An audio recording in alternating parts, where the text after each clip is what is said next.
Well, as you can see, it's an absolutely glorious day. And I'm out on the bank for the next few days with one of my best mates in the scene, and that is Adam Penning. We're here for a little winter social. We've got no silly targets, 20s, 30s and 40s and all that. We just like to try and catch a carp. But aside from that, we'll be having a good old chin rag, some nice food and a good catch up. Talking of catch-ups, since we were last out with Adam, he had a bit of a result. So we'll be hearing that story from him a little bit later. But in the meantime, let's go and catch up with him, see what his plan of attack is, and try and catch a carp or two.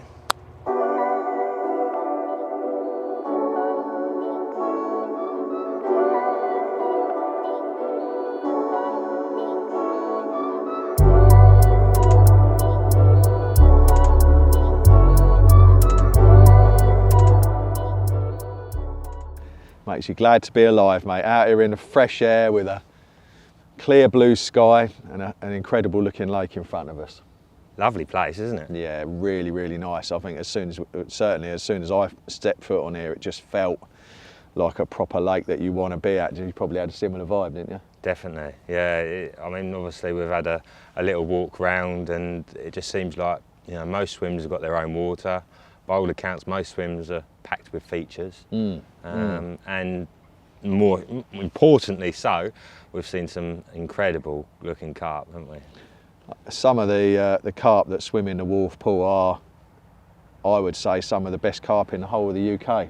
They might not be the biggest, although some of them are pushing through and getting bigger and bigger, but the really old originals that have peaked out at £25 or, you know, that sort of thing, that's what we're really interested in, isn't it? I mean, they're so rare. They are almost literally prehistoric. Some of the fish in here are, I mean, the lake was dug, we found out earlier, was dug in the 60s, and the fish have been in here since the early 70s, maybe a little bit earlier, and they're just an amazing collection of fish that have been in here since, you know, almost before, well, maybe before I've been born, you know. And that's what always does me when I sit down at a lake that's got really old fish, and I think back to Christmas 1975, which I can remember, and think that some of the fish in here right now were swimming around on that day when I was a 5-year-old boy. And the same when I passed my driving test, and the same when I had my first ever, actually I can't talk about that because she might be watching, but you know, it's like, it is all of those those little milestones in your life that you've passed by, and for each one of them memories, at that moment in time, these fish in here, like the pearl and the other ones, were in here. And that's mind-blowing to me. It's just like, all those years they've been in here swimming about. Mad. Proper old grannies. Yeah. Great grannies. They are, yeah. And I feel a bit guilty badgering old ladies, but they don't get caught a huge amount, and you know, they are very, very, very special fish. But on top of that, you know, there's a load of fresher young blood that the guys have put in. We've got a bit of a lorry runway behind us. Excuse the noise, guys, but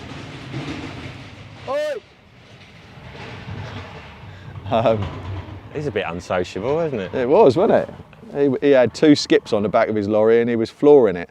But there are some younger bloods coming through. You know, there's some Dinton strains in here, Joe, aren't there, which we've seen, which there's one called the new Black Mirror, I think, which is about £31, £32, which is to die for. The Dinton Common. That big, deep, dark common, yeah? Yeah, mate, he's lovely, isn't he? Yeah. Really nice. So the only problem with Dintons is they tend to be quite hard to catch wherever they get put. But they're in here. It's mad, that, isn't it? It must just be in their genes. Definitely a genetic thing, without a shadow of doubt. You know, you couldn't have people that say a carp is a carp, but you look at the blueprint or what happens when you put something like a Simo strain into the lake, which are a brilliant strain, and I never knock them. They fight hard, they come and take you on, and they've done a lot for carp fishing, but they're clearly wired up differently to a Dinton strain fish, just as different to my mind as a black lab is to a Jack Russell. They're both dogs, but they're both totally different, and that's how I sort of think of it. And yeah, the Dintons, wherever they, I mean, even when you look at Dinton itself on something like White Swan, 25, 30 acres or whatever it is, with about 150, 200 carp historically, and every year top rob was about 10 fish. Now that's incredible. Good anglers, you know, I used to look through the catch records and see, oh, look at this one, and yeah, we don't know, he ain't got a name, 38 pound, yeah, he gets caught once every couple of years. What about this one? Oh, he ain't got a name, yeah, he gets caught, you know, and you think it's amazing that those fish are just so good at not getting caught. But, you know, to grow really big, that's an attribute, isn't it, Joe? Definitely, definitely. You know, so, yeah. So they're in here, and we've got the old ones, and we've got gin clear water, it's weedy, we've got islands, we've got silt, we've got margins, we've got open water, we've got a nice canvas to work on, haven't we? Beautiful. Well, I can see you're mixing up a little bit of bait there. Yep. So, and also we're both desperate for a cup of tea. So Yeah. should we get the kettle on and then have a little look at what you're sort of intending to use and what your mix is? Absolutely, mate, let's do it. Lovely job.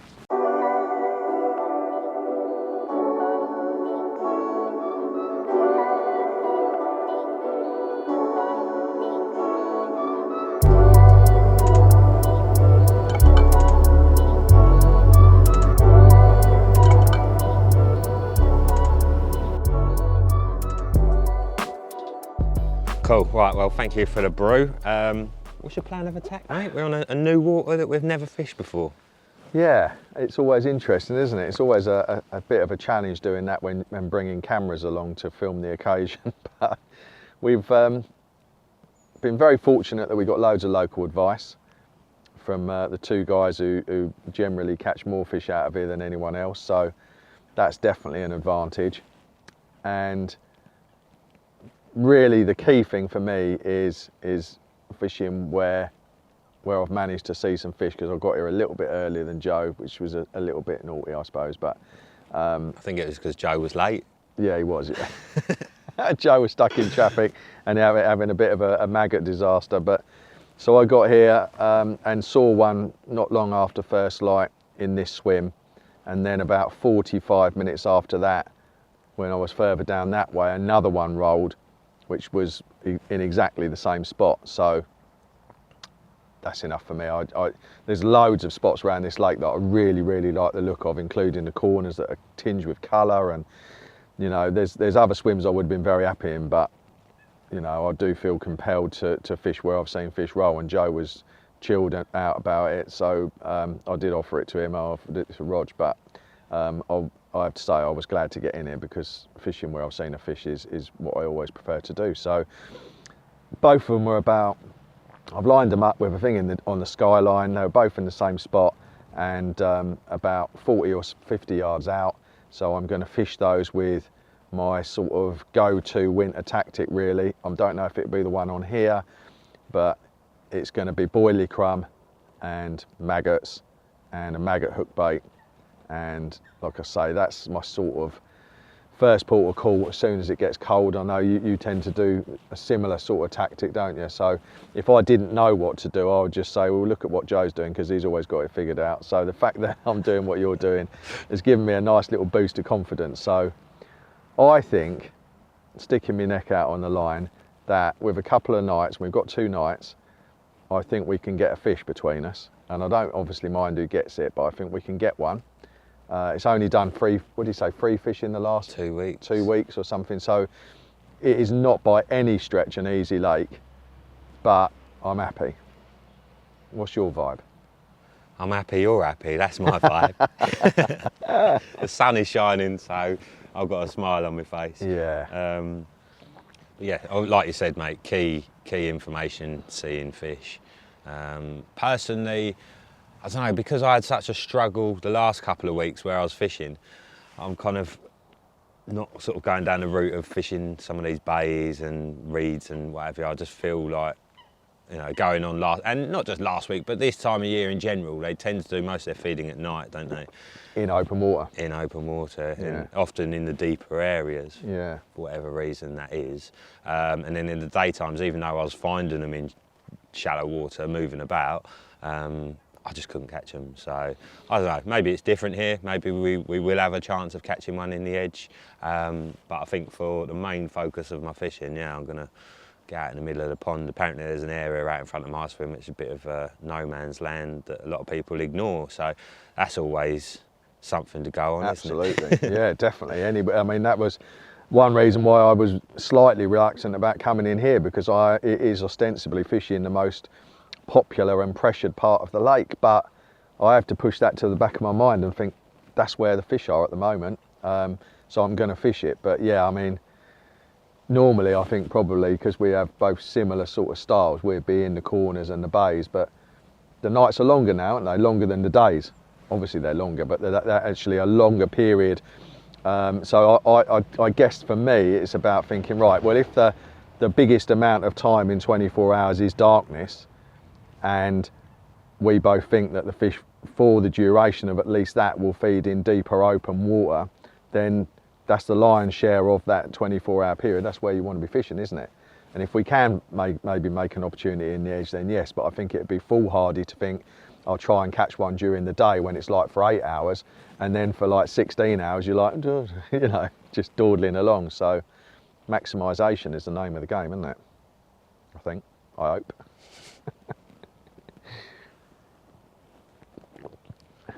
So I've got a load of, this is basically Manila Active crumb. So there's loads of paste. Obviously the boilies themselves are in a paste wrap, so that's been milled down, mixed with 2.3 ml bloodworm pellets, and plenty of Manila cloudy liquid. I mean, this is incredible. We'll have this in our coffee later. And some active powder just to make it break apart properly. And I've added this has already been added liquids to it. I'm adding this to the red maggots. Very, very important. I get a lot of questions about this with the liquid additives. Obviously I like condensed milk and Baileys. There's a bit of both of those in here as well.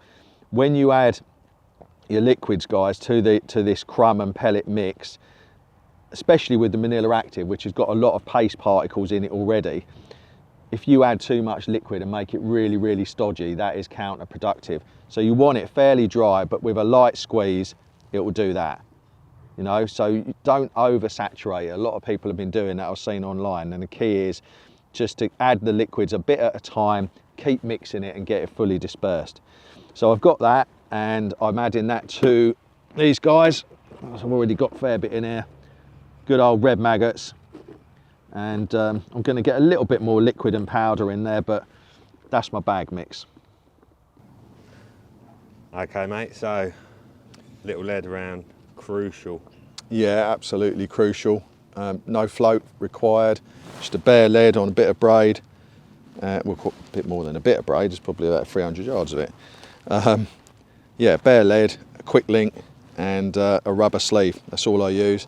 Obviously I want to determine the area exactly where I saw the fish show. So luckily they were both in exactly the same zone, 50 yards out maybe. So I'm just going to flick it around the area, see what I find. Really, I'm not too worried about what it is. I just want to fish where the fish are. So if the lead slides out there, I'm not really worried. If it's silt, clay, sand, gravel, mud, it's where the fish are. So it's a new lake though. I can see there is a lot of weed in here, so I need to sanity check it rather than just pub chuck a couple of bags or singles or anything. And we've got 2 nights, I want to do it properly.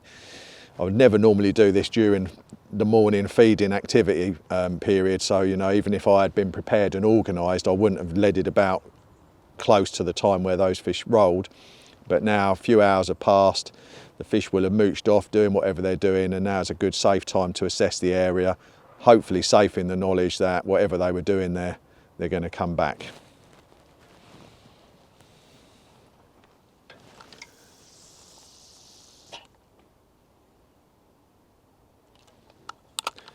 It went down through about 7 or 8 foot of water, felt it hit the bottom, and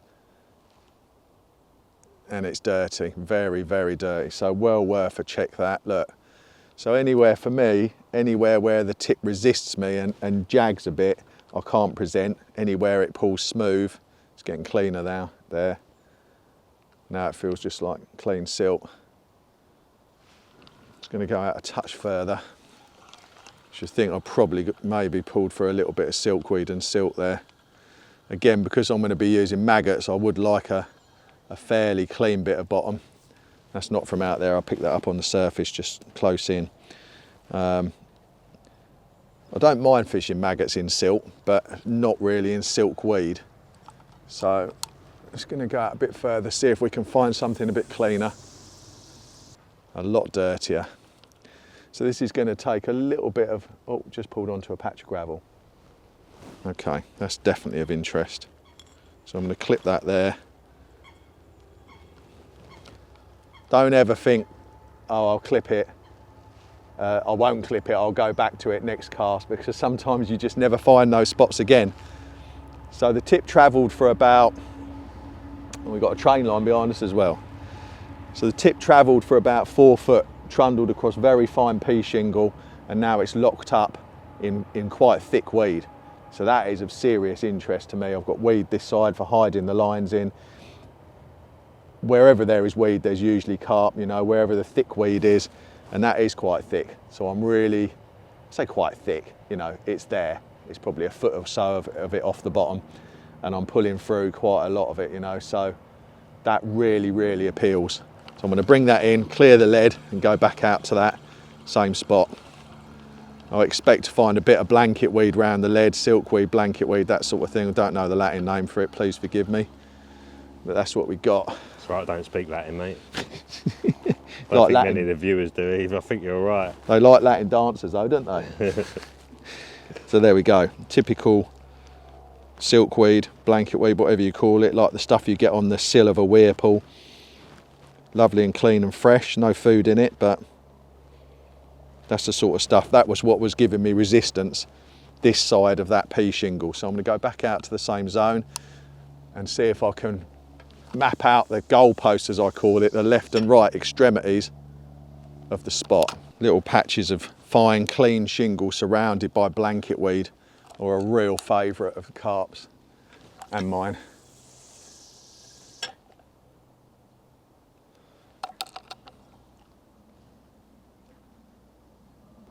Yeah, that's mint, man, absolutely mint. And it's just where that fish would have showed this morning, probably a rod length to the left of that. And slightly short, a rod length left and short, but you know, 12 foot away from a spot is nothing. And as the second fish finished its roll, it spewed out a load of bubbles as it went along that zone. Oh, that's nice, it's a good drop in depth. Clean as. Possibly is only room for one rod. That is definitely a spot. You're always trying to imagine it in your head, don't you? Exactly what it's like down there. Absolutely, yeah. I think it's a slightly L-shaped boot of Italy type sort of spot, but it is so clean on top. Oh, yeah. Mega spot that is. So, what I would ideally like to do is find a spot slightly left of it that is also clean at a similar range. So just for you guys at home listening to this waffle, I always think of my rods in terms of percentages. So I've got 3 rods each representing 33% of capability. Now, to me, if I've seen 100% of my carp in one area, some people might come into a swim and go, right, I've seen a carp out there or 2 carp out there, that's 1 rod sorted. And then they'll put the 2 somewhere else, the other 2 somewhere else. And to me, that isn't maximising your efficiency. If I've seen 100% of my carp in a place, then I don't want just 33% of my potential in that place. I want at least 66, usually 100. If I saw one cruise along the margin, I'd put one down there, or, you know, but I wouldn't speculate and go, oh, I'll put one down there when I've not seen anything and I've seen them out there, especially in the winter. But just try and maximise those 33s. That's definitely a spot for 1 rod. If I don't find anything else, I'll squeeze 2 onto it.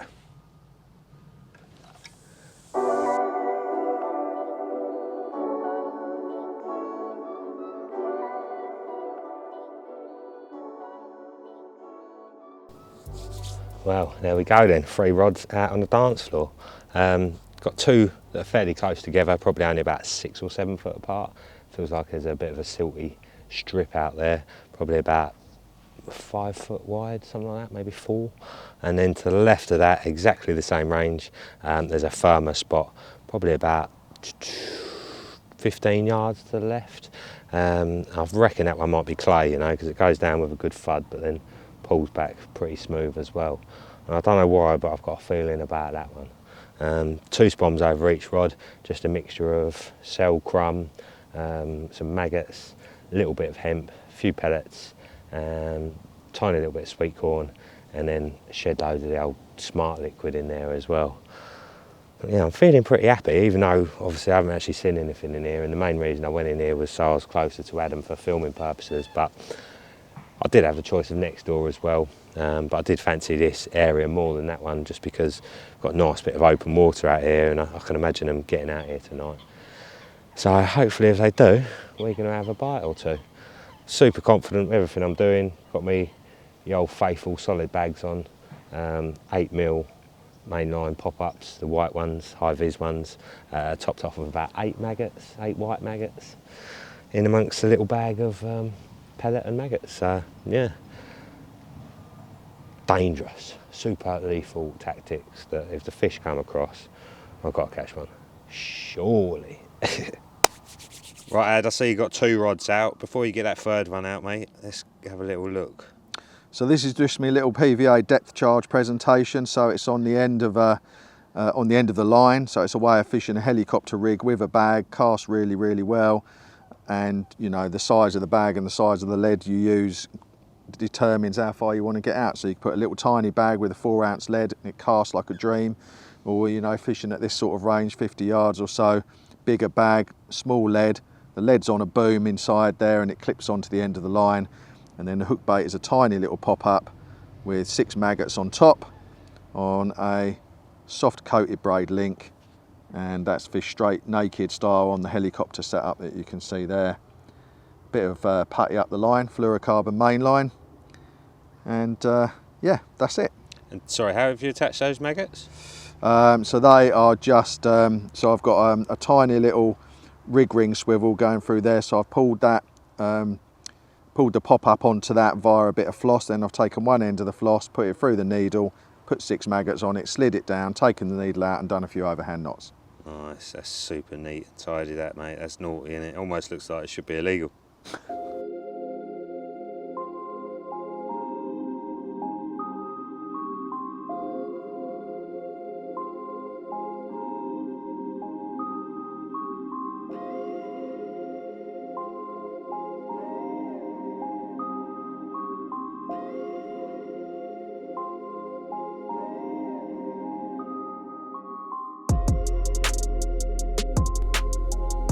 Well, last little bit of daylight.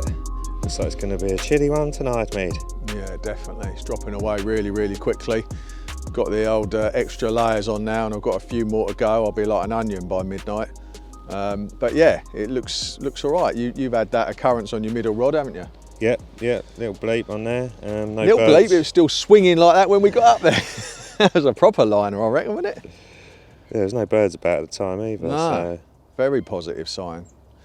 Yeah, I think it looks really good. We're both fishing for a bite, aren't we? So that's something we say actually, fishing for a bite, and a lot of people go, what do you mean fishing for a bite? And to anyone watching it, what we mean by that is we're just trying to catch one fish, aren't we?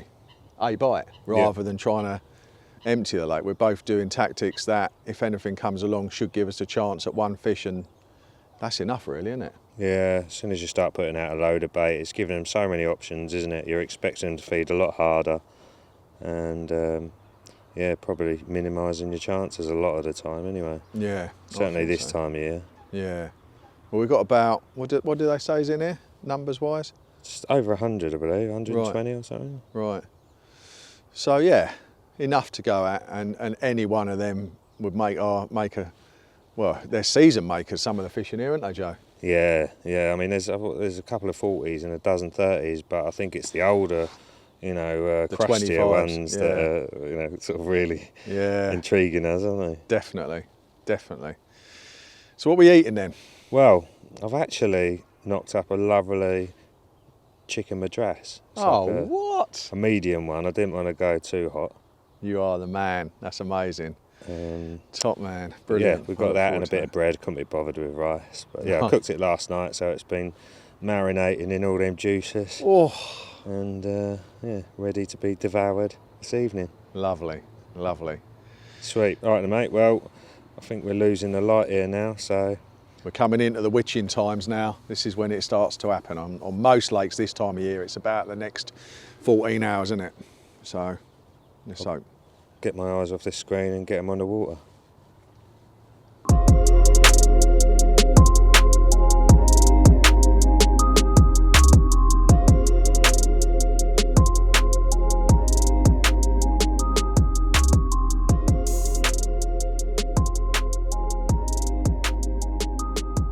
There's one. I see its tail come out. Well, mate, the curry is cooking, smelling pretty good. Cheers for doing that, mate. That is a supreme effort, that. Oh, that was close. Nearly burnt the bread. Whoa. Yeah, so we've had our appetites well and truly whetted this evening, haven't we? Dodge Hicks Yeah. has been showing us. Sorry, mate. Sorry. I don't know why. I never do that. I know exactly what I'm supposed to be doing. I don't know why I did that. I've done it twice today. I won't do it again. Sorry. It's not very professional, is it? No, sorry. Right. Right. Apologise to the viewers. You make me feel so relaxed. I forget I'm working. That's why. Right. Curry's on, mate. Bread is looking Smells amazing. very close. Ooh. Oh, Don't mate. want to burn Wow. it, do we? That does smell amazing. Crisp that up nicely. Yeah, well, we've had our appetites well and truly whetted this evening, haven't we? From Ain't we just? Roger Hicks. Yeah. Yeah, I mean, he's got pictures, I think, probably of all of them in here, hasn't he? And what a mix. I mean, Leanies, Dintons, and originals from the 80s or beyond. We love that, don't we? I mean, Yeah. even when I was growing up, the lake that I fished on, the little syndicate, the Garrison, had such a mixture of fish in there, you know, different shapes and sizes. And from there was one tree in there that you could get right up high and see a lot of the lake, because it was only just about an acre and a half or something. And you'd often see them sitting in like little holes in the weed or swimming around through the channels. And from up that tree, I could tell pretty much every fish in the lake, you know, just because they all had their own unique shape or colouring. And yeah, That's nice, isn't it? I love that. Yeah, that done a 37, didn't it? Oi. Right hand rod, little. That's lifted quite a lot, single mate. blade. Well, that one did look like it lifted a little bit anyway, but Right. yeah, interesting. Now, last time we were out with you, two different things. Mm-hmm. One we'll talk about tomorrow, and that was what you were calling your nemesis, the last session, or potentially could be your nemesis. Oh, right, yeah. So yeah, I'm looking forward to hearing that story, if that's all right. Yeah, of course. Yeah. Second, we talked about CBD when I was last out with you, and you know, we went over a few different things, but I'd never actually taken it myself, and so I thought, do you know what, I'm going to give it a go just to see if it benefits anything. And at the time, I was having a bit of some issues with like anxiety and like loads of heart palpitations quite often, you know. It'd be like a couple of hours every day, and it was getting on top of you a bit, wasn't it? Yeah, well, it's, you know, you think, why is this happening? Yeah. You know, and I didn't really 100% know why it was happening. I think it was partly to do with life situation or whatever, but anyway, started taking that CBD because this guy had said that it does work for anxiety, and blimey, I haven't had a drop of it since, you know. Like I say, life situation changed a little bit. I suddenly didn't have to rely on anyone, or no one had to rely on me, so that, you know, contributed to it to an extent. But a little nerve pain in my back that I was getting, which before I had to go to Thailand and get ironed out to fix, you know. And I don't know if it's fixed it, but it's numbing the pain for sure. You know, I'm not feeling that pain. I'm taking it regularly every day. And acid reflux, which... Oh, yeah, I forgot you had that. Yeah, it's gone away, is it? Yeah, which I'm like probably 80%, considering it was really bad. Some people say it's linked to the anxiety, you know, reflux is... Yeah. So potentially, you know, one cured the other, or, you know, anyway, I killed two birds with one stone. So yeah, positive results. That is in a very short positive result. space of time. And it's like the amount of, well, you would have been the same, but the amount of messages, private messages I got after the last time when we touched on mental health, general health, CBD, it's something I want to talk to you about tomorrow, like maybe doing something more along those lines even as a separate project or something, because there's a lot of guys out there and girls that are watching that obviously it struck a chord with them, us two chatting about that sort of stuff, and the messages I think you will have had as well, about people wanting to know where to get the CBD oil, and yeah, I mean, I've been taking it for a long time. I definitely feel the benefit from it, and it's become my sort of one of my life's essentials, really. I just feel like my body's working in harmony without sounding too cheesy. Do you know what I mean? I just feel really chilled. Yeah. And yeah, I think it does other things. I'm pretty convinced that it boosts my immune system, and I had an inkling of that anyway. But when I ran out of it 3 weeks ago, I just didn't realise how low my bottle was, and it takes a little while to arrive. And so I think it could just be one of those things. But I've got my first cold in 2.5 years. I've not had anything. Right when I ran out of it, and I had already thought, wow. I mean, it might have been psychosomatic, but I already thought that it was boosting me in other areas, you know, and I'm sure it does help with your immune system. Well, the other thing, actually, interesting you said that, because it's just kind of reminded me, is I feel like I've got more energy, like I'm not getting as tired, I'm not getting those afternoon lags like I'd get before. Yeah. You know, like when I was out filming with Ash last week and the week before, quite often I was getting up early, staying up till late, you know, but I didn't feel the need, like, you know, sometimes you go, oh God, in the afternoon I really could do with an hour's sleep, and you have a coffee and a bit of sugar or whatever, and you pull through it, but I haven't been getting that. So again, probably that. Yeah, a massive benefits. We're both believers, aren't we? So it's a time, especially at this time where so many people are finding life so difficult, it's just one of those little things you can stack in your favour, and you know, it's tough out there on a lot of people right now, so yeah, pep up your life, get on it. Right. Maybe we should soak hook baits in it next, that'll be the next edge. Right, anyway, I have cooked this to completion. I'm so hungry, to perfection, mate. should I say. So hungry. Feed me. It's going to be absolutely gorgeous. Look at that, mate. Smell it. They say you should smell the food before you eat it. Mate. Makes your body prepare itself for that particular thing. Right, here we go. Kama Sutra curry, that. Look at that, mate. Thank you very much. Cheers, dude. That'll do me. Lovely. You sure? Mate, well, if you think you can eat that. A bit more now. That's it. Yeah. Otherwise, you. Cheers, mate. He's much more skinny than me. I need a little bit more, don't I? Amazing. Should we just leave that bread in the pan there? And cheers, mate. Bon provecho, as they say. Prego. Bon appetit. And what do we say in England? Enjoy. Get it down, you son. Have it. Smash it. Oh, mate. Oh. Well, God. Just the right heat. Loads of flavour.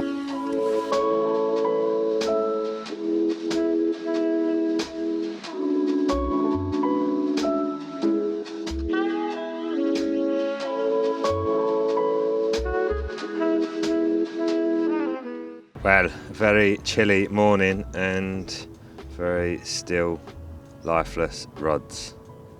Well, yeah, I mean, we've both had liners, haven't we? So, not totally lifeless, and I feel, you know, it's like we said yesterday, the longer you spend in the spot, the more dots you connect, and we're definitely in the right area, Joe, aren't we? Yeah, the only ones we have seen have been in this vicinity, haven't they? And one stuck its head out, didn't it, in your zone this morning? Funnily enough, that fish showed exactly where the two fish showed yesterday, which is 10 foot from my left-hand rod, and before that fish showed and fizzed, I had a single little knock on the line on that rod, so they're about. I feel, you know, it's not an easy lake, obviously, and to expect to bite on our first night, well, you've got to be positive and so on, but it might have been a little bit unrealistic. But as long as the fish don't do a disappearing act because of the sudden drop in temperatures, I think we're going to get one. I feel confident. You? Or is that pushing it too far? I feel confident, yeah, in everything I'm doing. Obviously, just haven't really seen any fish in the zone as such. We heard them there in front of you last night. There was a couple there, weren't there, last night. So I think they're spread between us. I genuinely do. And I think with the tactics we're both using, if there's a bite to be had, I think we can get it. The only thing that worries me is the 1030 pressure and super cold temperatures, and just think, are they just going to be sitting off the bottom? And Morning, Mr. Magpie.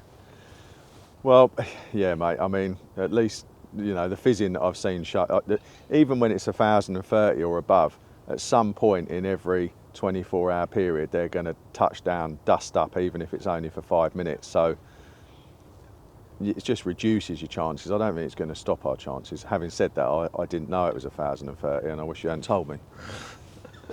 So where that fish showed then, is it weedy there, or?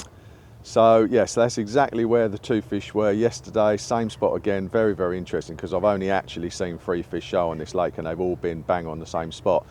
It is in thickish silkweed, blanketweed, and it's about, like I say, less than a rod length from the spot that I've got the left-hand rod on, which is on an unhooking mat-sized piece of very, very nice polished shingle, which again is surrounded by thick silkweed. So I've got a single bag on that, and that's been out there since yesterday lunchtime. I didn't put any bait over the top of that, I just fished it for one bite with a bag. Probably redo the rods late morning, lunchtime, get everything sorted well ahead of the end of the day, because dusk can be a good time for bites. And what I am going to do, instead of, they're obviously in that area, so maybe that one bag wasn't quite enough, or not quite sure, but what I'm going to do is I'm going to tie up a few bags, get clipped up, and I'm going to cast 3 or 4 bags there, let them melt, bring it in, put another bag on, cast it out, let it melt, so that I've got precision, compact baiting of those powders, crumb and maggots down on that tiny patch of shingle. That's what my instincts are telling me to do, and I'll redo the 2 out in that deeper spot. But the only other thing is, in the back of my mind, I just wonder whether pop-ups are the one. All 3 of my rods are popped up very low to the bottom, so I might change a couple just to, you know, I mean, in all my fishing I'm using pop-ups hardly at all, so I'm not quite sure what I've got them on now. But so I might just change to tiny little bits of wafter topped with a bunch of maggots, so it just sits, you know, in the melted bag. Yeah, that's my thinking. What about yourself? I'm going to warm my hands up. I'm going to have another cup of coffee. Might have a little look down there, just see if anything's showing, really. But yeah, no particular plans, mate, to be honest. Well, that's a nice life, isn't it? Lapping up the day. Yeah. And hoping the sun comes back out. Well, yeah, we're going to get some sun coming in here very shortly. Because you were complaining about it being too hot yesterday. It was too hot and too bright. I mean, don't get me wrong, I'd take that right now. It was just when I was trying to cast to me spots, I could hardly see anything. But today I think we should both, you know, if there are little opportunities to put bait in on south-facing sun-trapped margins, could be well worth a go. Yeah. We'll be trying, won't we, mate? Always, always.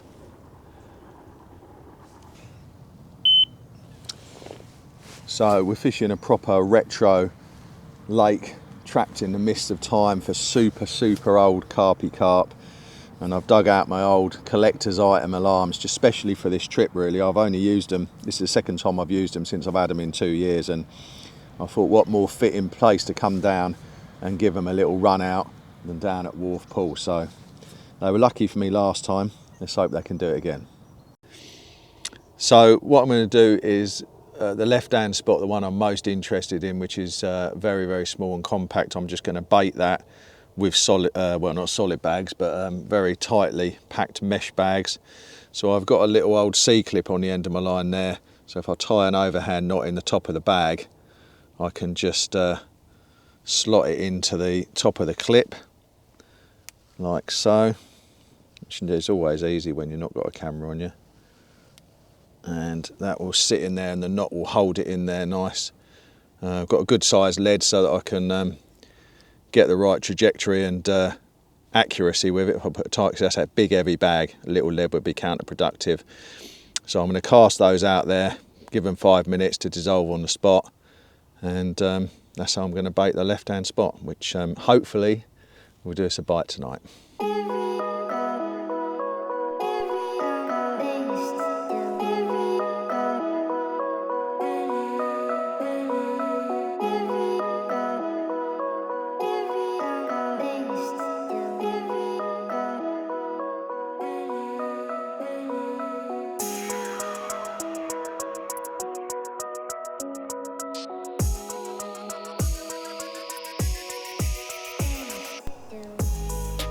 Nice little bay, isn't it? Lovely, isn't it? Really intimate. It's just had the sun blasting in here for hours, hasn't it? I really want to have a look off them boards over there, because that margin just looks prime. That's an island out there, is it? Or Yeah. straight in front. 2 islands, I think, yeah. I don't know if there's a swim in that back bit or not. Might not be, in which case it's quite a big sort of safe zone, isn't it? Yeah, on Google Earth it looked quite an interesting area. Right. The way it went up around the back there. Especially with that swim apparently is shut. I'm very keen to have a look in there and just see if there's anything cruising in close, because it is very, very warm in the sun and very, very cold not in the sun. Yeah, they definitely would have been taking advantage of that today, wouldn't they? Would have thought so, yeah. We'll nip round to them boards. Well,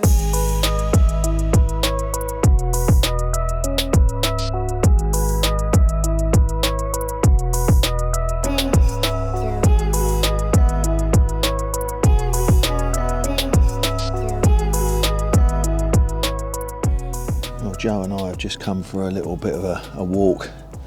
We've had loads to do this morning, but we should have got round here a bit earlier, because it does pay to check all the corners of your lake during the day. As Joe will tell you, it's very there's some lovely deep margins, and we put a bit of bait down, and even we've only got a couple of hours till it gets dark, but there's spots that we can come back and check. It feels very, very carpy around here.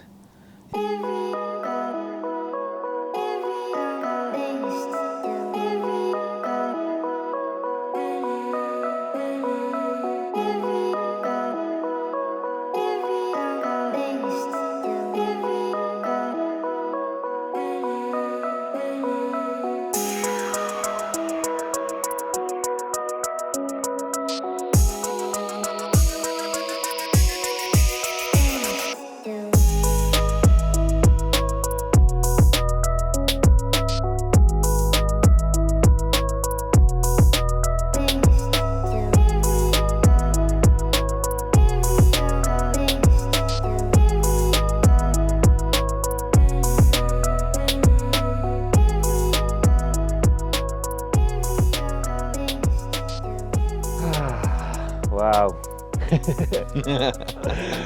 It's not the sound of success, is it? The old whoa. Oh, it's not the sound of success. It ain't the smell of carp slime. Nah. Much quieter last night, wasn't it? Yeah. Less activity. Definitely. I mean, since we got here, it's been diminishing activity. The first morning there was 2 shows. First night there was several shows. Then last night there was a lot less shows, and then this morning there were no shows. Yesterday morning there was 1, so it's gone 2, 1, 0. Yeah, it's a steady decline in activity, isn't it, mate? Yeah, we haven't had a lot to go on, have we? We had a good mooch about yesterday, baited some margin spots. You've been round and checked those, haven't you? A couple of times. Yeah, I'm going to go again shortly, but yeah, there was no obvious visitations. I always put down. I know you favour visible bait, and sometimes I do, but with the crumb, I mean, if they come in on crumb, they usually they stay there for hours on crumb, so which is a great one for farming spots in the edge. Obviously, you don't want to come and eat it and then go. So, but yeah, just not seen a fish yet. No. I've seen pike rolling. It's hard days when you see more pike roll early in the morning than anything else, but they're the only fish. So yeah, but as we was talking earlier over a cup of coffee, Joe, it's very as long as we've been doing it, I would say categorically, as a hard and fast rule, every single winter, the first really cold snap kills it, wherever you are, for a week or two. Would you agree with that? Yeah, it just it seems to knock them on the head a bit, doesn't it? Yeah. Like it does us. Like it does It's a big us, shock yeah. to the system, isn't it? Exactly, yeah. It's about acclimatisation, isn't it? It's exactly a shock to the system, like you said. So they need time to even out. And, you know, I'm never one for blaming external factors on my lack of success. I always think the accountability lies closer to home. But I do think that the weather has played a very, very big part in our lack of success here. What would you have done different? If I could do the session again, I think from this sort of time until dusk, ideally all 3 on zigs, but you know, fishing within the rules, certainly 1 on a zig. But and maybe even, like, I mean, you said a couple of times with the pressure being as high as it was, maybe there was a good argument for zigs through the night. You know, maybe that's what I should have done. Maybe, but Off topic a little bit. One thing I wanted to talk to you about is I've heard that you've been getting into this Wim Hof stuff, haven't you? I see you've been like swimming in cold lakes. Oh yeah, I mean that is a massive edge. I mean the problem is that a lot of lakes don't allow you to go in and find spots, you know, by swimming in the lake. So as you know, I always like to find a way round a rule. So you have to basically fake falling in or falling out of a tree or falling out of a boat in order to be able to do it. But most people would never think that someone would be crazy enough to do that, so they never ask the question. So you get in there, have a good scout about, find your spots, and then go, oh, look what I've done, I'm a cluster shambles. Oh mate, that did sound like an absolute calamity and a half, that one. Yeah, it was. It still gives me a shiver thinking about it now. Come in, tell us a story. It was only last week, actually. Well, I've been filming with Luke from Carpology. We did one night on this beautiful little lake called the Carp Reserve, and that was coming off the back of a 2-night blank I'd done the week before, which was my first ever trip to the lake, which obviously it takes a bit of time to suss things out. And I thought, do you know what, I think I can go back and get a bite out of there. So we went back and filmed, and I thought at the very least, as you know, it's a lovely lake, we'll get a nice looking little film out of it. So we did that, didn't catch anything, and Luke went about lunchtime. Funnily enough, he had gone out and had a little look in the boat, and I said to him, be very careful, mate. So I've got a strong feeling that you're going to go in. And he went, right, okay. But obviously I did have the right feeling, but it weren't about him. But anyway, he went home at about early afternoon, like lunchtime, and I was left completely on my own. And as you know, the lake is very remote, isn't it? It's probably a mile, 3/4 of a mile walk to the nearest road, or maybe more than that, actually, to the main road. Very, very remote, in the middle of nowhere. And I was there on the lake on my own, and I wanted to go out and check some spots to see whether they'd been fed on, and put my life jacket on like I always do. I'm very big on standing up in a boat. I always have been, just from the Raisbury days, just because it gives you, it's like being up a tree compared to it's so I was just gently sculling out, bearing in mind I've been doing it for probably on and off using boats now since probably best part of 25 years or more, 30 years. I've never had an accident, other than like when when you're getting out of a boat and the boat goes away and you end up getting wet feet or something. But I've never had an accident, and not like this anyway. And so I've got in the boat, and my last thought was, right, I'm going to go out and do a bit of filming of the weed so I can show you on my phone. And then another voice in me said, no, just throw it on your bed chair. So I went, oh, I won't bother. So I threw it on my bed chair. Luckily I did that. And I'd just come back from the van knocking up a little bit of bait. And I'd never go out with the van key in my pocket, but I had waterproof trousers on over thermals and joggers, and I put the key in my pocket and didn't zip it up. Very rarely would I do something stupid as that. I've gone out, and I'd got about 10 yards out, and I lost my footing, and I leant the back of my legs against the seat on my boat to steady myself, and the seat, because it was wet, is on these runners, and it started sliding, and that was it. As soon as I was off balance and going, and I went in backwards off the back of the front of the boat, rose up, Zodiac style, inflatable boat. The front rose up, and I went in off the back, and I went straight in and under, and in those split seconds, you realise several things. First of all, I realised I can't touch the bottom, I'm out of my depth. The second thing, probably was the first thing, was shit, it is unbelievably cold. The third thing was that I've got weed all around my arms and my head. And then the fourth thing, all of these thoughts came pretty much at the same time. The fourth thought, which panicked me, was the life jacket hasn't gone off. Auto-inflate gas canister. And as soon as that thought kicked in, I just powered as hard as I could on my back, backstroking it. Just went hell for leather. I mean, I wouldn't have been able to do it for very long because I put every ounce of strength into it, and I just done a power surge, if you like, on my back for the bank, which I knew was behind me, and I kept doing it until I felt gravel between my shoulder blades. But then I've got out, and obviously when water is that cold, it takes your breath away, literally. It's one of the things that kills people, you know, either panic and taking you. I got out, and it was like I'd just run probably the exertion as well. I was out of breath, and I had weed hanging off my head, and I was a right mess. But took the life jacket off, and I'm thinking, what the hell happened there? Put it there.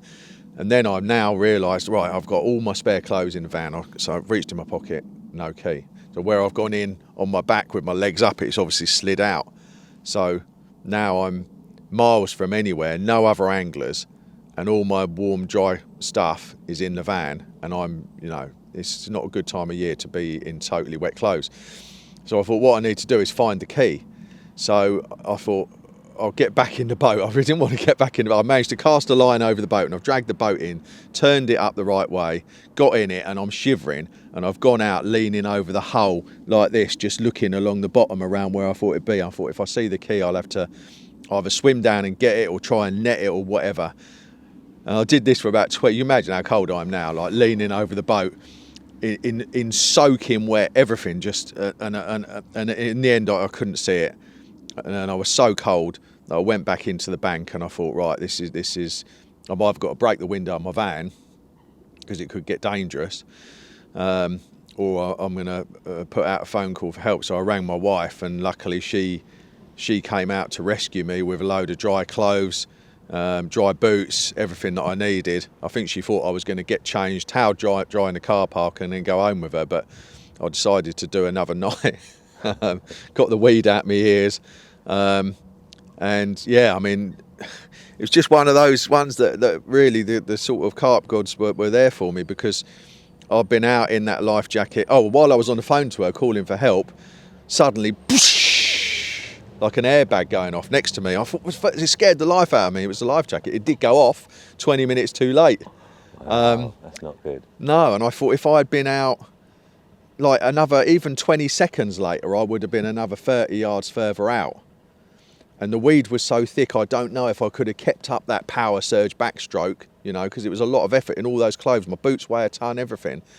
And then I probably, if I could have got to an island, I would have had to get to an island, but then I would have been stuck on an island, freezing cold, no phone, nobody around, and it's quite sobering, isn't it? It makes you realise, doesn't it, the sort of positions we put ourselves in sometimes. You know, yeah. You wouldn't even consider it, would you? But when it happens, yeah, it's it's scary. It's really well, scary. I do apologise for like nearly crying with laughter when you rang me. Everyone did, mate. It's fine. I think it's funny. Like I say, I'm a complete cluster disaster. It's just luckily it turned out all right. But the messages that I've had from the UK and Europe.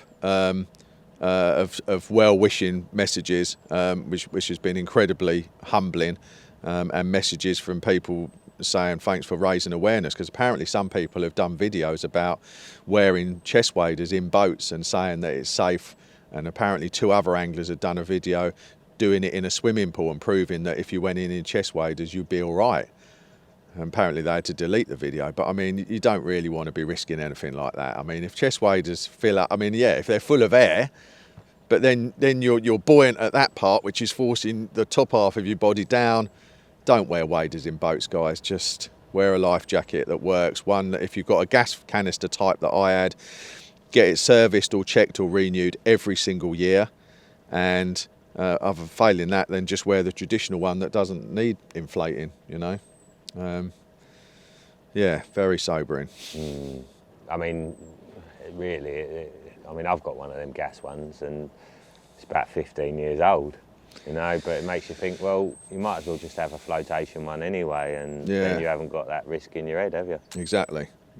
So the one that inflated on me, I could just buy another canister, but what I'm getting, I've squeezed all the air out of it, and it's got like most of the gas ones have a backup tube to blow. Right. So all I'm going to do is I'm going to keep that one, but I'm going to put it on over, put the harness on, I'm going to self-inflate it when it's on me, and then go out. And I'll probably tie myself to the boat as well, because if you go in and the boat's going to go away from you, if you're not near an island, you know, I've got a bit of rope, I'll just tie it to my ankle or something, you know, like people do wakeboards. Yeah, surfboards. Yeah. Awesome. Well, yeah, unfortunate tale, but one that's probably just made quite a few people chuckle. So thanks for sharing, and now I'll let you go and check your spots. Cheers, mate.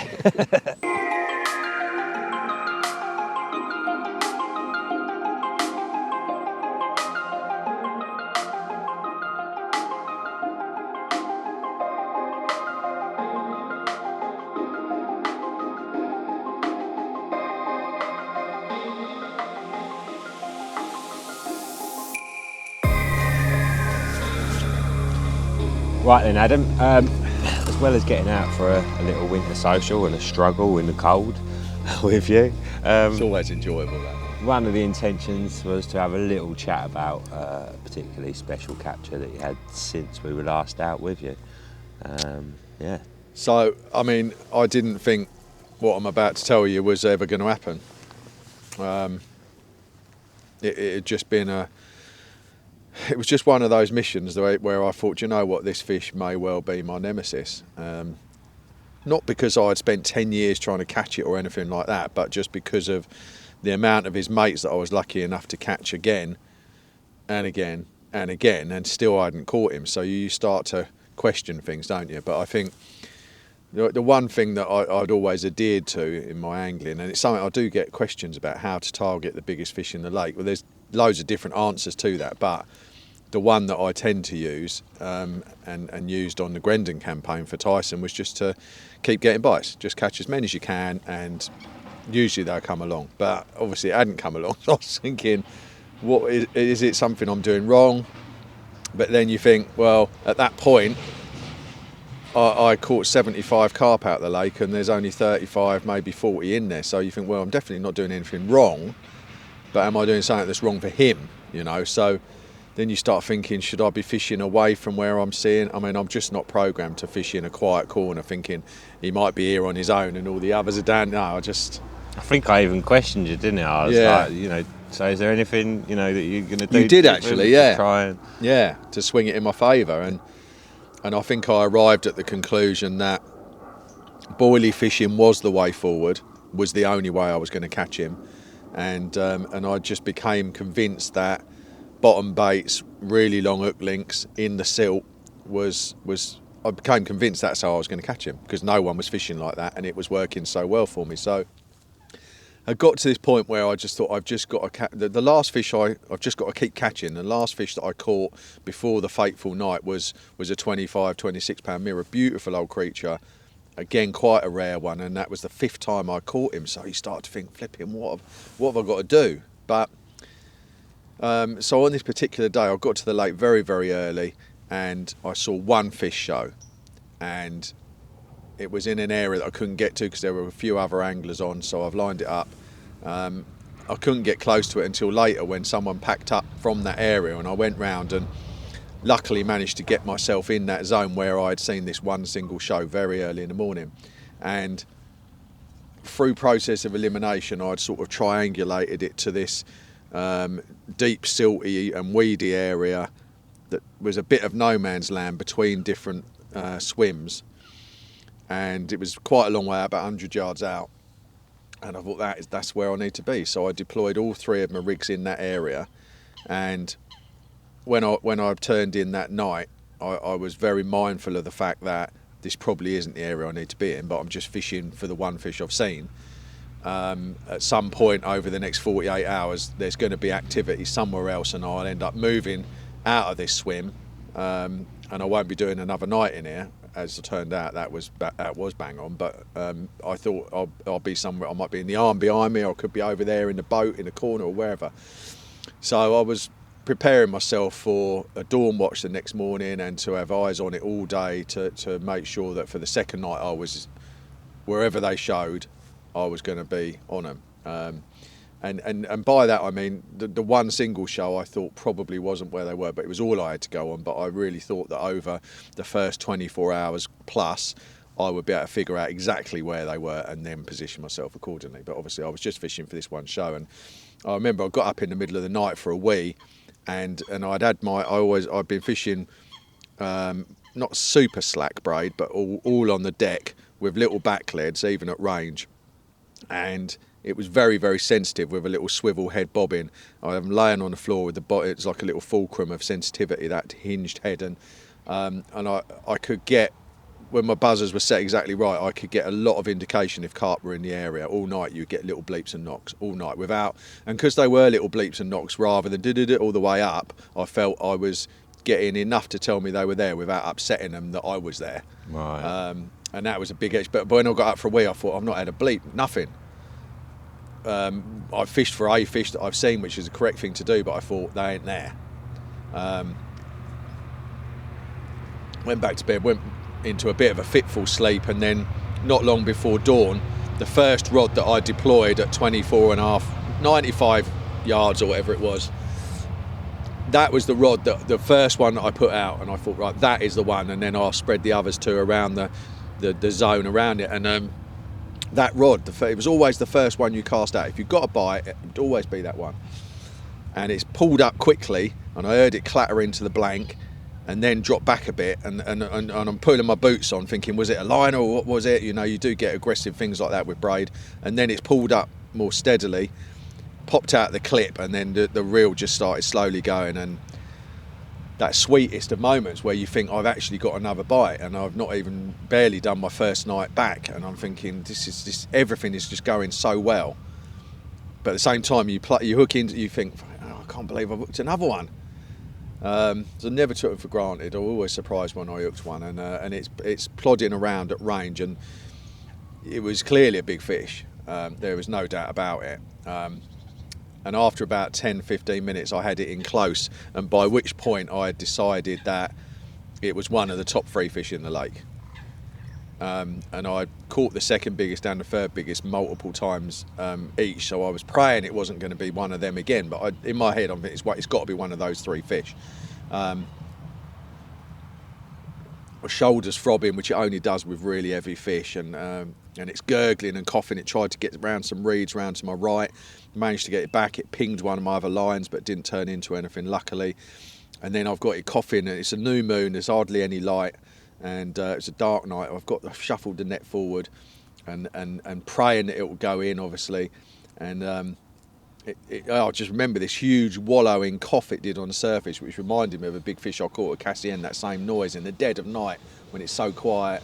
It was getting towards dawn actually, but when it's peaceful and dead. And I've managed to get whatever it was over the net until it was touching the spreader block, and I lifted it, and at that point I felt the back end of it go over the draw cord and then shuffle in, which is always the sign that it's a long big fish. And secured the net, grabbed the bank stick, secured the net, and went to the bivvy to get a head torch and calm myself, thinking, what am I going to find? There's loads of fish that it could have been. I love that moment. Yeah, I know. I always think of you, because we both do it the same way. Most people have the head torch on for the net, and we don't. We do it in the dark, don't we? And then you have that. If I'd been a smoker, I would have done what you do: sit down, have a smoke, enjoy the moment. I did sit down and tried to gather myself. I just had a moment because. But then when I went and looked and I flicked on the light, and there was this giganormous beast lying there in the net, and it had a big hump over its shoulders, and I just thought, that's him. But there had been, there's a lot of other big commons in there, and it was dark and my head was spinning, and I thought, I'd been lucky enough to catch a really big common 6 weeks earlier that hadn't been caught for 2.5 years, and I thought that was Tyson until I looked really closely. So for this, I thought, right, I'll check the top lobe of his tail is flattened off. He'd lost 2 or 3 rays off the top, and it was flat. And then I thought, this is, and you're awash with the most complex set of emotions. Obviously, notably, utter euphoria, which you know better than anyone, and joy, and then you have the release, and then the thoughts of sadness that it's over. It's a really complex, heady mix. But so I sorted it out, knowing full well it should well be the biggest carp I'd ever caught in the UK. It pulled the needle round at 54.6, which was within an ounce of exactly what I thought it would be. And 6 anglers on that night. For some reason, it was me. And even now, talking about it, I still can't quite believe it happened. Planets aligned. Yeah, they did. Yeah, in a real Astro way. And that was my 76th carp from the lake, and it was time to go. But what a journey. I mean, it was incredibly hard work, and it was very intensive, but that's what made it so enjoyable. It was, you almost wish you could like have the Men in Black pen in front and raise your memory and then just live it all again. But, you know, it's gone, it's done. And it ended in the most perfect way, because whenever you have a campaign that's drawn out and ends with the biggest fish, it's all grow. You know, we've both been to lakes where we've been lucky enough to catch the big one early on, but it's never quite the same, is it? As when you catch it after all literally blood, sweat and tears for months and months and months. And hello, Mr. Magpie. And so when it comes at that moment, they are the greatest carp captures. Might not be the biggest fish, but when you get that fish, whatever it is you're after, at the end of a journey, or when it becomes the end of the journey, but after a long period of time, they're the ones that are like burnt into your soul forever, aren't they? Yeah, that was special. That Epic capture, epic fish, and awesome Thanks, picks mate. to boot. Yeah, thanks to Tom Gibson and Luke Venus for coming down, done me some amazing. We was all blown away, speechless. Wow. Yeah. Wow. Did it really happen?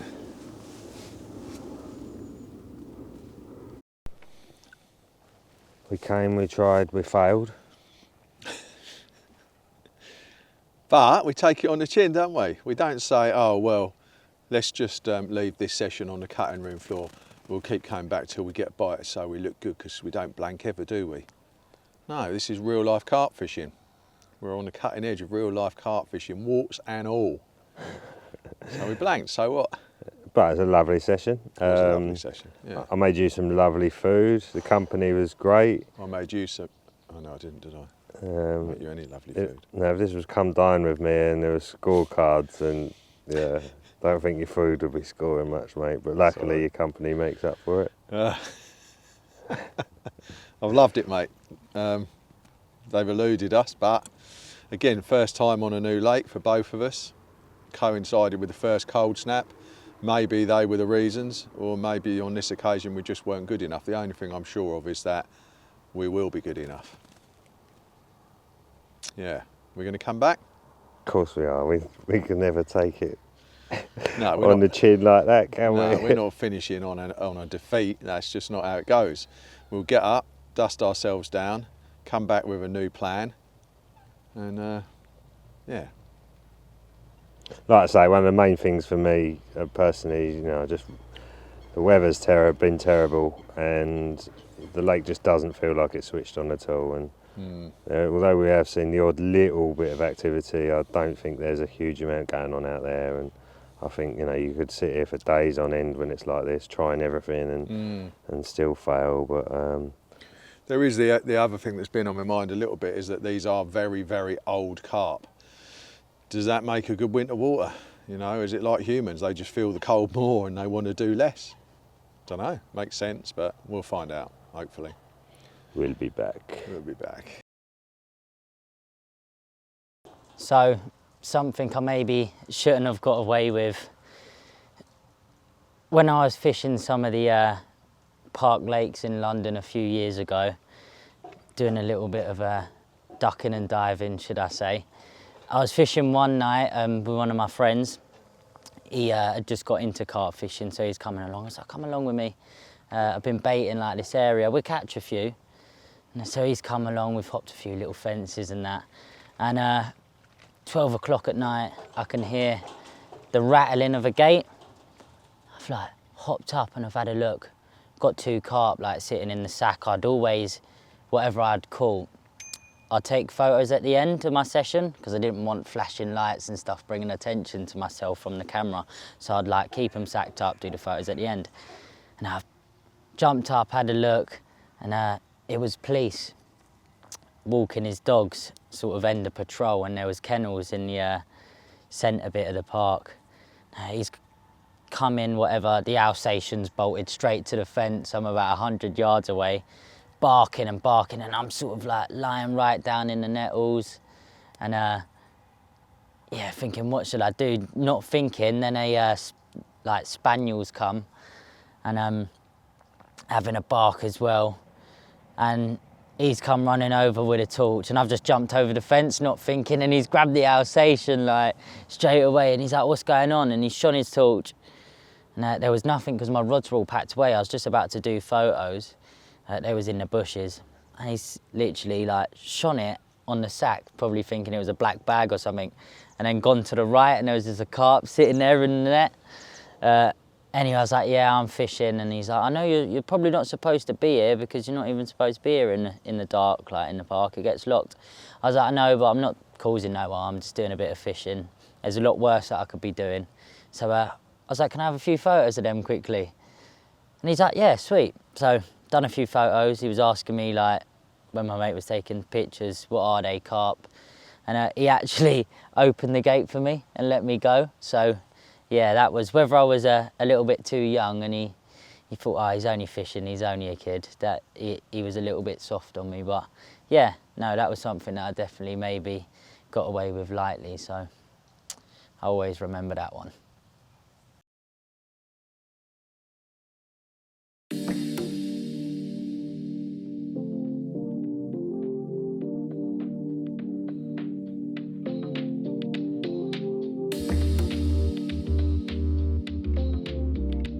Well, I won't lie to you, it's been absolutely manic in the life of Morgan lately.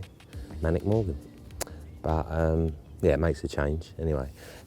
So I haven't actually been down to St Ives since my birthday session, which was about 3.5 weeks ago now.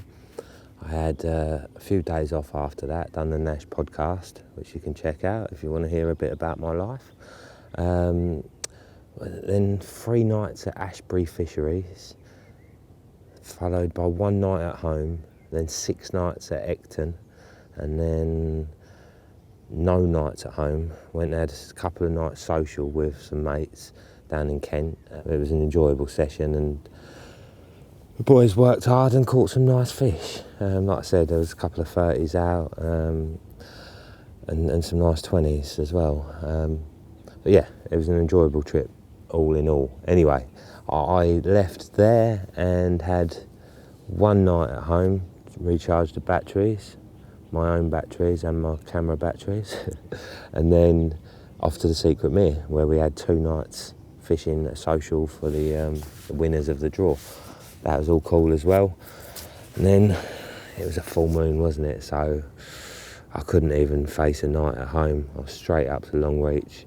Well, stopped in at home for a bath first, and then came up here, got here sort of late afternoon, early evening, and set up in the beach swim just because I knew it was going to be getting warm, and they like it up here in this kind of weather. So the first night didn't see anything. Yesterday there was a few drifting around in the on the surface in the afternoon, which I kind of expected earlier on, but it didn't get warmer till then. And then this morning woke up and it's a glorious morning, and I've seen a fair few drifting around on the top. There was a massive hatch last night because there's loads of shells in the margins, as there often is on a full moon for some reason. Obviously sets them off. So yeah, it's looking bang on for a bite, if I'm honest with you. I've got a rod over on the left hand margin, and that spot done me a couple of bites last time I was here. And then I've got a couple of zigs out here, and then one on the bottom out to the right. So yeah, it's looking bang on. I'm feeling pretty confident. We'll see what the morning brings. Well, how does the old saying go? A watch pot never boils. Been sitting up since 4:30 this morning, watching the water, daring one of the rods to go, and finally thought, right, I'm just gonna have a little lay down. It's got to about 9:30, and left hand rod, that margin rod, I felt like a proper big one, to be honest with you. I had a mental scrap, was absolutely ridiculously buzzing on adrenaline. It's not a big one, but it is an absolute minter of a carp. Not sure if I've caught it before. It might be one of the ones I had last year, but we'll get him out and have a little look at him. But yeah, these stockies in here are incredible. In the future, they're going to be mega. Wow, it's not very happy, it's tensing up. But look at him for an incredible little carp. Mental colours, sticking his dorsal up, lovely linear. Pretty sure it's not one I've had, to be honest with you. I think I'd recognise it, but yeah, incredible condition. And he's made Joe a very happy bunny. You all right, mate? Relax, I've got you. It's warming up already. Just seen 3 fish charging around on the top. Tell you what, it's not going to take long before they're going to be getting spawning. A few days of warm weather and they'll be off. Look at that. Awesome. Right. Let's get you back, little fella. So we need to get that rod back out, don't we? Might even have to take a trip down to the tackle shop. Cool carp.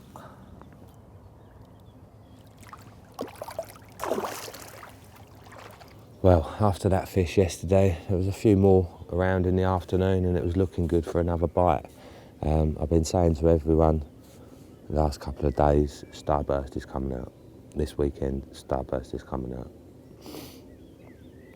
This morning, because I've been having so many early starts lately, I thought to myself, right, I'm going to have a little lay in. I'm not even going to set my alarm, but I felt quite confident of being woken up by something. But literally had a proper deep sleep and woke up to, Joe, you awake? So I am now. I thought you might want to see this fish I've got. All right, what you got? Starburst. So, typical. But yeah, awesome carp. 47 pound. Well done, Sean. Personal best and yeah, mega result, mate. So well done. I sort of been saying to myself lately, like, you know, that fish likes a bit of grub and didn't catch it last year. So this year I've been putting a bit more bait out on one rod each time, you know, with that fish in mind. But wasn't to be this time. So we're back to one target again. The friendly common, not been out for 5 years. So it's one of them, innit, I suppose. I could be here for donkey's years trying to catch that, or I could catch it today. Just don't know. But there's still quite a lot of other ones in here I've not had, so plenty more to catch yet. Right, coffee o'clock. I am proper tired. Ugh. Come on, fish. Come on, the friendly. Now, last time I did see the friendly, it was hanging around with Starburst, and the guy who caught Starburst is only just up the bank, so you never know. Could be up for a munch. Fingers crossed. Well, it's been a cracking morning. First warm day for a while. I've been laying out in it, lapping it up. Left my rods out, kind of thinking might be a chance of a bite, seeing as I had that one yesterday morning at 9 AM. But yeah, nothing's materialised. The boats have been on it big time today. There's been 2 out at a time, thrashing around. But that's not always a bad thing. Sometimes it gets the fish moving and yeah, just kind of holding on to a bit of hope, really. The old friendly. So last night I sat here and I kept imagining, I was trying to like, manifest the old Starburst into the net, you know. I kept imagining it in the net, big old horse of a fish. And yeah, obviously got to see it, but wasn't in my net. I forgot to say to it, me next please, because I've done that twice, 2 different fish now, and it's worked both times, so I totally forgot, but there you go. I'm leaving my rods out, to be honest. The last 2 bites I've had out of this swim have been off a spot that my rod's been out for 2 nights, so a bit bait and wait, but maybe that's what's required. I have seen the friendly in this zone before, where I'm fishing up this left-hand margin. I had it feeding on the spot last year, and another fish got in there first. So, yeah. And also, they did spawn in this corner last year. And it's getting warmer now over the next few days, so they might start heading towards this corner.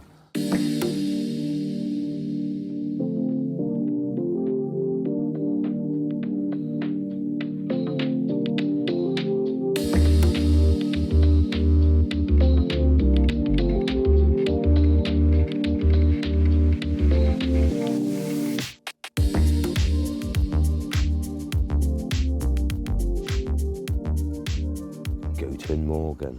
Well, it's been a good few weeks since I've been able to get back to the St Ives complex due to other bits of filming, but I got here yesterday and it was absolutely torrential rain. My least favourite weather, I'd say. I had a good look around, got absolutely drenched. At first I thought, it's all right, it'll blow over a bit. I was sitting in my car, like 10 minutes later, it's just got heavier and heavier. I was like, no, man up, Morgan, get those waterproofs on and get out there. And that's what I've done. Had a good look over Longreach, had a good look around the meadow. I kept coming back to multiple areas, just spending 20 minutes, watching that bit of water. I didn't see anything, nothing to go on whatsoever. So in the end, I dropped in this corner just because it looked good with the wind blowing in here, and it's an area that I've caught fish from before. And also it meant that I could be literally 20 metres from my car, so did want to move, then it wouldn't take long.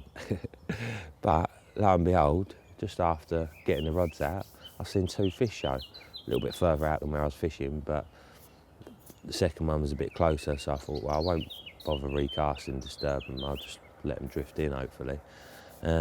Went to bed about midnight, woke up to an absolute Jack the Ripper at first light. Had a good old battle with this fish. I was thinking, come on the brown, come on the brown. It's not the brown, but I've got a nice 30-pounder. So, it's been in the bag about 20 minutes. Light enough now, so let's get him out and have a look at him. Mega result. I'm absolutely buzzing about that one. I think it's only my second night on meadow this year, so to catch one that quickly is, a right touch. Let's get him out and have a look at him. Right, I gave him a quick weigh, 34 1/4, mental result. Look at him, absolute unit of a carp. Fairly plain as far as scales are concerned, but he's still got some cool ones. Mega shape. And he's made me one very happy angler this morning. God, I'm not used to picking up big ones. Right, well chuffed with that. I'm going to get a couple of snaps with him and then get him back, because she looks like she's holding a few eggs still, so yeah, we don't want to keep her out long, do we? Result. Look at that. Proper chunk. Well, today we've got an easterly coming in, so I think I'm going to have a look over Longreach. That starts at about midday, and they do love an easterly in there. Look at that, mega fish. Right, let's get you back, mate.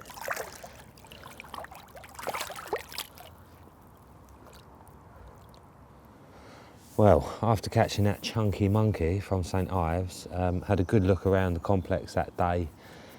Longreach was empty, to be honest, but the only fish activity I saw looked a bit suspicious. Looked like they were having a little spawn up in the middle. A bit surprising, really. Normally it's kind of in the edges, in the warmer areas, but also the speedboats were out as well. So, yeah, not the most peaceful or romantic bit of jiggy. Oh, big old fizzer out the back there. Anyway, had a change of scenery. Fancied another bash at Ecton. Oh, was that a fish? And so last time I was here, Luke, the owner, kind of set me a little challenge, if you like, and that was to catch one from each of the lakes and one from the river in the season. Apparently it's not been done before. So I like a challenge, and with 2 lakes already ticked off the list, I fancy getting back up here to try and catch another one. So I had a good walk around today, done a lap of the main lake, baited up a couple of spots on there, and then baited up a couple of spots on the river as well. And then I've come up to Glebe. Now last time I was on Glebe, it was dead. There was nothing showing, there was no fizzers. And today when I walked up here, it looked similar, to be honest, when I first approached the first end, because it's kind of like a game of two halves, if you like. There's two wider bits at either end and then a thin channel in the middle. Anyway, that end was quiet, and I come up to this end, straight away saw a fish roll.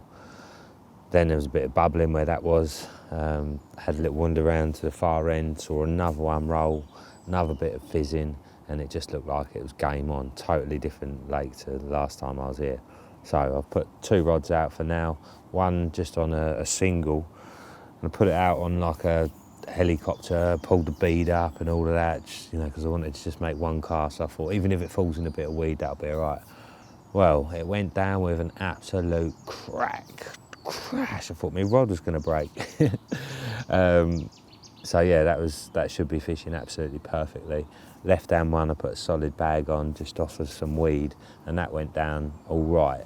So hopefully they're fishing fine, and I've made as little disturbance as I can get away with. Like I say, I'm only after one quick bite really, although there's some crackers in here and I would like to have another go at another point.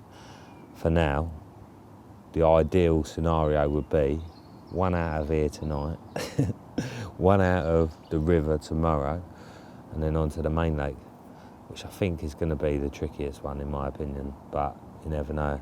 They could all be tricky. I don't think there's many left in that river now from what I can gather. However, when I was baiting up today, there was a guy on a boat and he was like, "You had any joy, mate?" I said, "No, I'm just baiting up." He said, "Oh, there was a carp swimming around here earlier." I was like, "Really?" Sweet. Only mid-double, but perfectly good enough for me. So yeah, at least there's one in that stretch, not far away from where I've baited. So fingers crossed he's going to be having a munch tonight. But in the meantime, let's try and catch one out of here.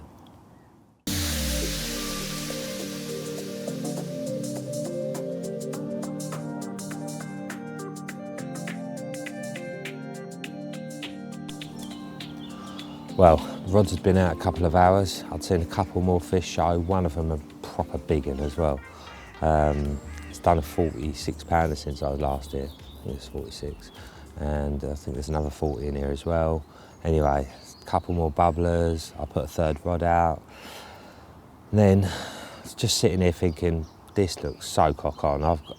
It's going to happen. And the right hand rod's gone, but bobbin's lifted up and then dropped back down again. And it's like, ooh. Was that a liner or have I just been done? And that was on the old crack down rod, which, as I said, it's got a helicopter on there, and I put a 2 ounce lead on there just because I didn't want to make too much disturbance, casting onto a bubbler. And yeah, anyway, so I'm sitting there thinking maybe I should change that. 5 minutes later, it's gone. Picked up the rod, rod's hooked round, like a good old pull, and it felt like I just sort of, it was getting into some weed, and then bang, the hook pulled out. I was absolutely sick. I still am. Last week I was out on the river with Ollie and using the same setup, and I lost 3 there as well. And I said this at that time, I said, you know, why am I doing this? I should just be using leg clips, and should have learnt my lesson, and maybe I would have not lost that one, but maybe it's just bad luck, you know. But I just think obviously with the bead up the lead core, 2 ounce lead, the hooking potential is just nowhere near as good as it is with you know, like a leg clip or an inline. So not good at all. It could have been done a couple of hours. I would have stayed on here for the night anyway, because it's obviously someone's flicked the on switch up here. So yeah, I think we should have another chance, hopefully anyway. Hopefully that doesn't spook them all at the other end, but not good at all. Let's hope we can make up for it.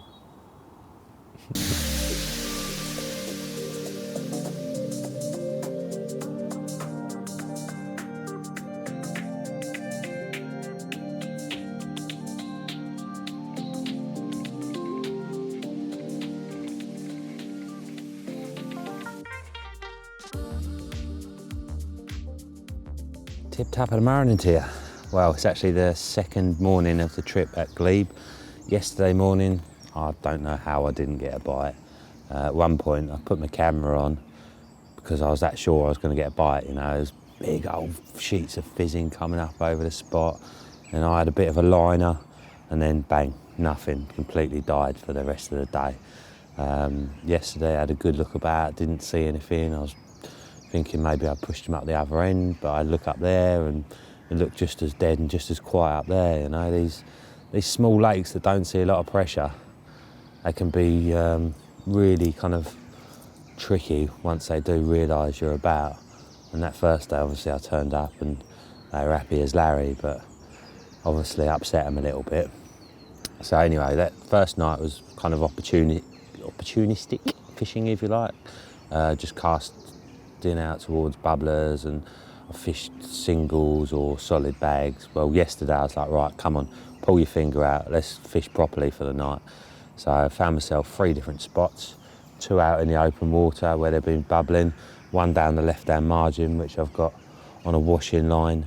It's about 60 yards down there, so there's quite a lot of tension in the line. You know, I've put some like a little bit of grass behind the loop so it locks it in place. So yeah, this morning woke up about 40 minutes ago, just before it was getting light, to a bite, and had a nice short little scrap with it, and we've got a nice scaly little carp to show you. So yeah, well chuffed with that. Mega to tick this one off the list already. I was going to pack up there and then and get down the river for first light, the old crack of dawn, dawn's crack. But I thought, you know what, you've still got, you know, 2 other rods that are fishing really well. I put that rod back out there as well, so that's 3 rods that are fishing well. We've got prime time coming up.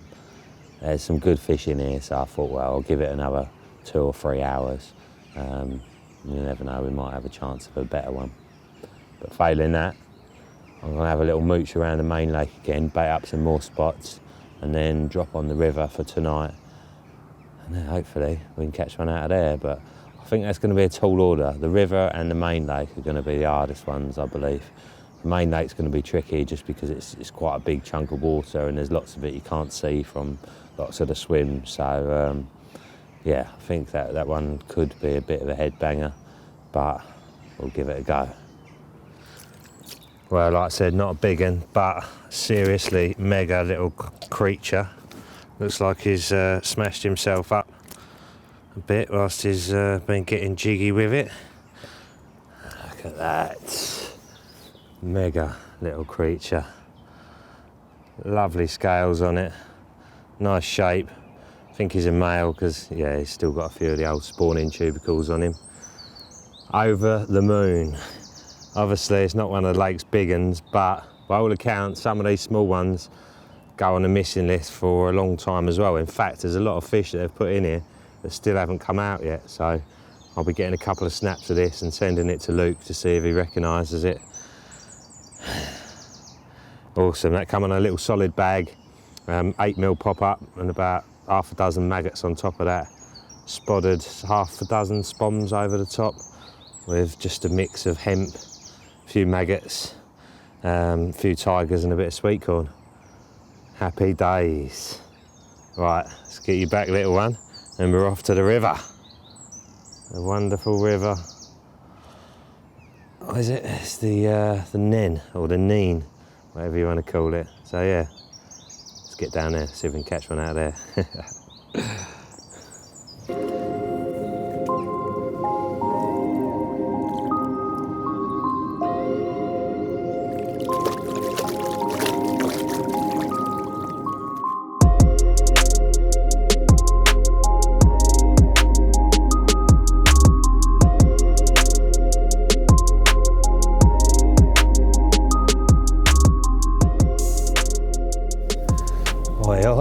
Well, watching a bit of fizzing going on the left-hand rod, and it's like, surely one of them's just got to go.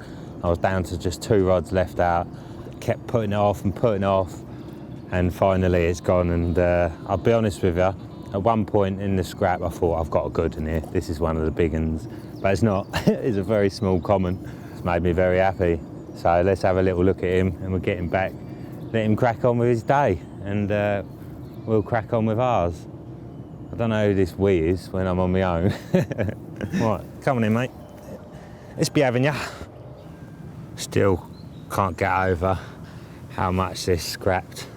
It's a little bit bigger than the first thought when he went in the net. Probably about £14, I reckon. Mint condition, apart from that tail there, looks like he's lost a bit of the top of it somehow.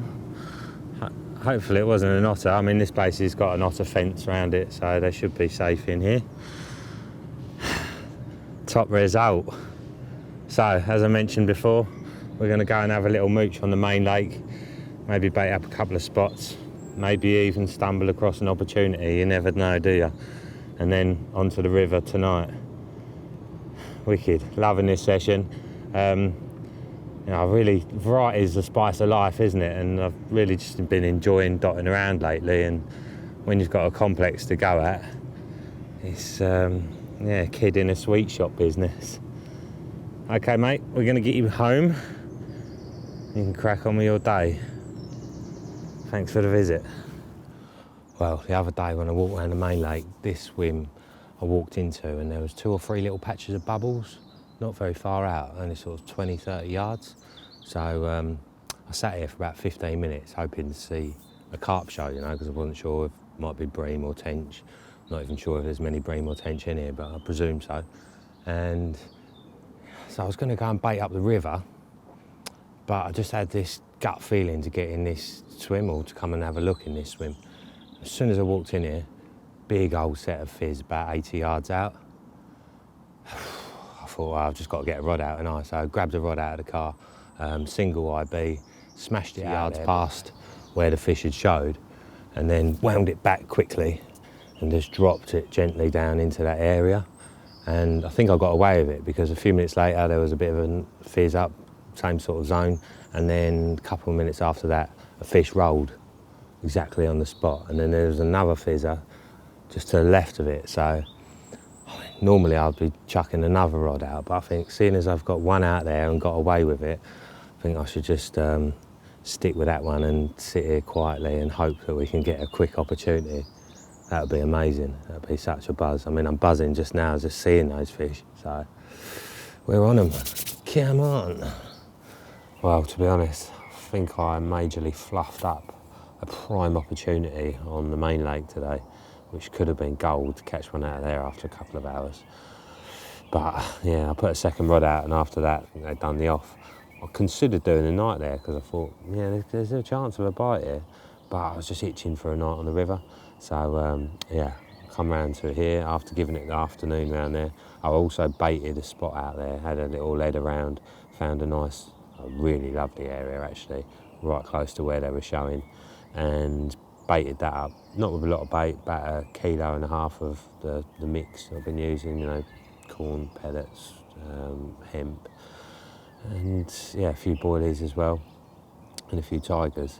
So that's primed up, hopefully, in case they return tomorrow morning, because I might have one last chance saloon round there before I go. But for now, I've come around to the river, and there was a guy fishing just opposite where I baited up. So I thought, well, I'll leave him to it for now. And there was some fish on the top on clover. So I thought, wow, a few floaters on their head to see what their reaction is. Straight on them. So I fed them for about 25 minutes. And then set up a little free line hook bait, put a little bag of pellets on there, just give myself a little bit of weight, and caught one within about 10 seconds. Got a lovely one in the net. I've not even had a good look at it yet actually, it just looked really dark as I was playing it. So yeah, let's get him out and have a look. Top result. Wow, this really is an incredible carp. Jet black, mega scales, the mouth is immaculate. Whoa. Look at that. Do not adjust your sets. It really is as black as it looks. Blackjack. Mega. Right, I'm going to get it back. Get me gear sorted out and get me rods out on the river. Quite excited, to be honest with you. Last week was only my second ever river session. So yeah, it'd be nice to catch one out of here, but I think I'd be very lucky too, because it doesn't sound like there's many left in there. We'll give it a go, won't we?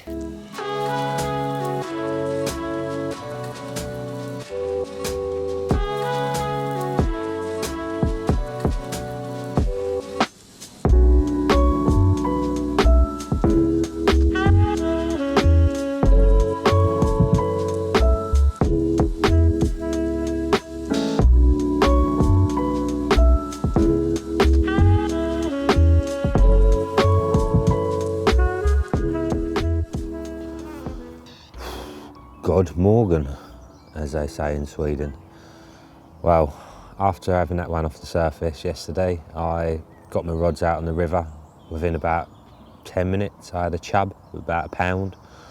And then half hour later, I had a bream. I was thinking, oh no, is it going to be a night of this? Is it? And I was so tired, I'd only had 4 hours sleep. So I tied up some stiff rigs with a 20mm bottom bait and a 16mm wafter, with a long hair in between the hook and the bait as well, and flicked them out and got my head down. Woke up at 4 to a bite. I was like, yes. Rod tip bent right round, wound it in, chub of about £5. Can't believe it hooked himself on that stupidly crude setup. I mean, it was that crude, I was thinking, am I even going to catch a carp on this if it comes over it? But anyway, as soon as I'd had that chub, I thought, no, I'm not feeling this, I'm packing up. So I packed up there and then got round to the main lake for 5 o'clock and put 2 rods out on that spot that I baited up yesterday, just in the hope that they return again this morning. The margin spot to my left here, that bait is still there, so they haven't been in there overnight. Yeah, last chance saloon. To be honest with you, totally different weather to yesterday, so it's probably unlikely they will turn up, but you never know. Got to be in it to win it and all that. Give it another few hours. I think I'm probably going to have a couple of hours sleep. I've got my bed out, so yeah, a little power nap before I drive home later on. But I mean, I'm in no super rush to get home, and it's going to be a lovely day. So I've got a feeling that river might be more of a stalking type approach, you know, seeing them, fishing for them there and then, rather than just setting your stall out and going through tons of bream and chub.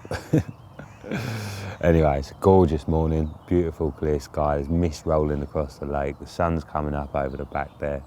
All is well in the world, but a carp out of this lake would be a cherry on the top, that's for sure.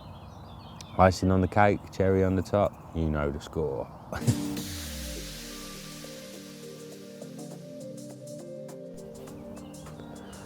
Well, I've been sitting here for the last 2.5 hours and it's been completely dead.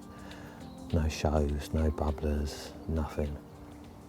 And I was starting to think maybe, you know, because the weather's different, or maybe because I spooked them out yesterday, they're not going to come back. But in the last 5 minutes, I've actually had 2 little knocks and a little bit of fizzing came up bang on the money.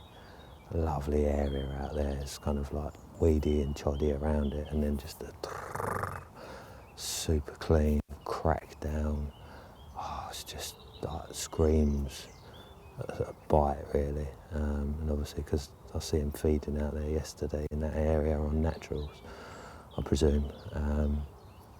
You know, it's in a good zone, so I reckon we could have a chance of a bite this morning. Quite excited. Come on, the old big lake carp. That'd be such a result to get one out of here early on. I think the river's going to be a tricky one, but this could be double tricky as well. So if we could get one now, I'll be absolutely laughing. Oh, it's a gorgeous morning. Love it. Well, I gave it till about midday on the main lake, but they just didn't show up again. So thought, well, it's a lovely sunny day. Let's get back over Clover and see if I can have another one off the top. And took about an hour today. A little bit trickier to get going, but we got him going in the end, and we caught this one, which is not very happy. I got him in really quickly, so now he's doing his scrapping on the bank. There we go. Whoa. Nice long one, probably just under £20, I reckon. A funny little tail, isn't he? But yeah, cool mirror. Been using like a side hook boilie, trimmed down cork dust boilie, so it's got a little bit more weight in it than a normal boilie. Sort of free lining. And yeah, size 6 wide gateman, just nailing them every time. When I was out with Alan a few weeks back, I was messing around with hair rig on the surface and missing out on lots of bites, but Alan was right, the old side hook definitely is the edge. Right, as you can see, this fella's double lively, and wants to get home. So we're going to get her back. Result.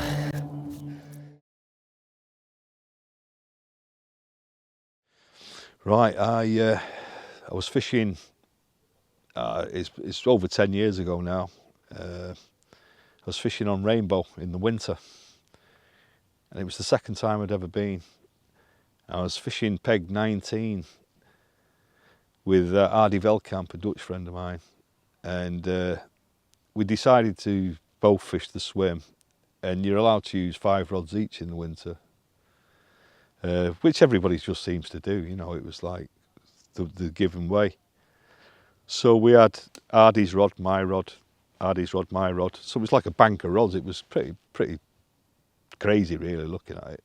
And a lot of them, you're fishing right down this great big, imagine 2 great big islands that funnel away from you down to the back of this big arena, and it's got all snags in it and everything. I wasn't doing anything stupid fishing round corners or that, but you got like heavy braid on, real bomb-proof gear, heavy leads, you know, pound of lead, so when the fish nails itself, the lead pops off, and you know, but you generally have to take to the boat and play them from the boat on there. That's the given way to do it, you know.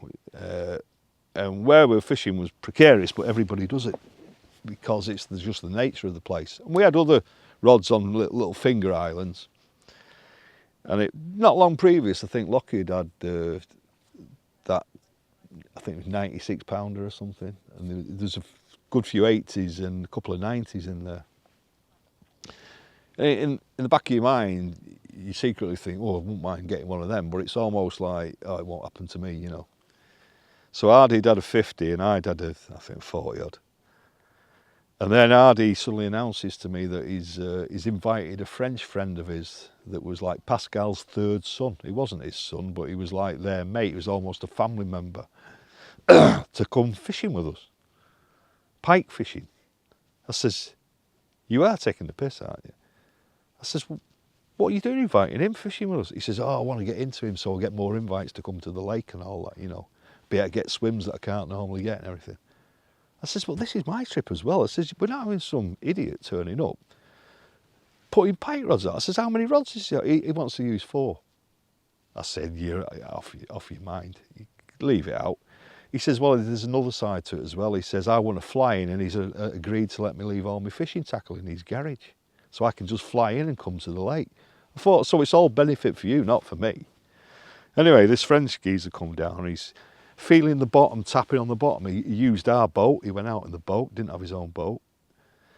I says, what are you doing? He said, I'm trying to find hard spots to put my dead baits. I thought, oh, he's a pain in the ass, this geezer. I wanted to strangle him. So he's fanning around. Next thing, he's putting rods out with braid on, with pike baits on. And I'm like, I felt like throttling Ardy and him. And I thought, I don't need this. And he kept going out in the boat, taking the boat, which I knew we'd need if we got a take-off of fish. Probably. It's not often you want to play them from the bank and land them from the bank on there. Sod's law. Colin Richards came round, and Colin's a real serious campaigner on there. He's constantly on it. I think he won't mind me saying he does about 28 weeks a year.